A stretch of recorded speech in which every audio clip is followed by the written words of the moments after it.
Hello ನಮಸ್ಕಾರ ಕನಕಗಿರಿ. ನಾವು ಇವತ್ತು ಹೋಗ್ತೇವೆ ನಮ್ಮೂರ್ಲಿಂದ 5 ಕಿಲೋಮೀಟರ್ ಇರುವ ಕರಡಿ ಗುಡ್ಡಕ್ಕೆ. ಅಲ್ಲೊಂದು ವ್ಯೂ ಪಾಯಿಂಟ್ ಇದೆ. ವಿಡಿಯೋ ಮಾತ್ರ ಮಿಸ್ ಮಾಡಕ್ ಹೋಗ್ಬೇಡಿ, ಕ್ರೇಜಿ ಆಗಿದೆ. Hello guys, welcome back my mini vlog. ಇದು ಕರಡಿ ಗುಡ್ಡದ ಹನುಮಪ್ಪನ ಗುಡಿ. ಕ್ರಿಸ್ತ ಶಕ 1510ರಿಂದ 1533ರಲ್ಲಿ ನವಾಬ್ ಉಳುಚ ನಾಯಕನ ಆಳ್ವಿಕೆಯ ಕಾಲದಲ್ಲಿ ಶ್ರೀಕೃಷ್ಣ ದೇವರಾಯನ ಆಸ್ಥಾನದಲ್ಲಿ ರಾಜಗುರುಗಳಾಗಿದ್ದ ವ್ಯಾಸರಾಯರು ವಿಜಯನಗರ ಸಾಮ್ರಾಜ್ಯದಲ್ಲಿ 730 ಪ್ರಾಣ ದೇವರ ಮೂರ್ತಿಗಳನ್ನು ಪ್ರತಿಷ್ಠಾಪನೆ ಮಾಡುತ್ತಾರೆ. ಅದರಲ್ಲಿ 11ನೇ ಮೂರ್ತಿಗೆ ಈ ಕರಡಿ ಗುಡ್ಡದ ಹನುಮಪ್ಪನ ಮೂರ್ತಿ ಅಥವಾ ಜಾಂಬವಂತ ಎಂದು ಕರೆಯುತ್ತಾರೆ. ಹಾಗೆ ಸ್ವಲ್ಪ ಮುಂದಕ್ಕೆ ಬಂದರೆ ಶ್ರೀ ವೆಂಕಟೇಶ್ವರ ದೇವಾಲಯ ಸಿಗುತ್ತೆ. ಈ ದೇವಾಲಯ ಎಡಭಾಗದಲ್ಲಿ ಒಂದು ಕಾಲುದಾರಿ ಸಿಗುತ್ತೆ. ಆ ಕಾಲುದಾರಿ ಹಿಡ್ಕೊಂಡು ನೀವು ಸೀದಾ ವ್ಯೂ ಪಾಯಿಂಟ್ ಗೆ ಹೋಗ್ಬೋದು. ಇದೇ ನೋಡ್ರಿ ಕರಡಿ ಗುಡ್ಡದ ವ್ಯೂ ಪಾಯಿಂಟ್.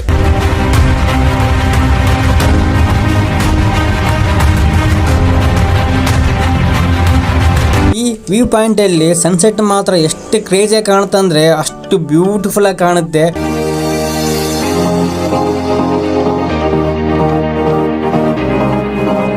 ಎಲ್ಲಿ ನೋಡಿದ್ರು ಸುತ್ತಲೂ ಗುಡ್ಡಗಳು ಕಾಣ್ತಾ ಇರ್ತವೆ. ಅಡ್ವೆಂಚರ್ ಮಾತ್ರ ನೆಕ್ಸ್ಟ್ ಲೆವೆಲ್ ಆಗಿರುತ್ತೆ. ಕೆಳಗಡೆ ಮೆಟ್ಲು ಕೂಡ ಇದ್ದಾವೆ, ನೀವು ಮೆಟ್ಲು ಹತ್ಕೊಂಡು ಮೇಲೆ ಹೋಗ್ಬೋದು.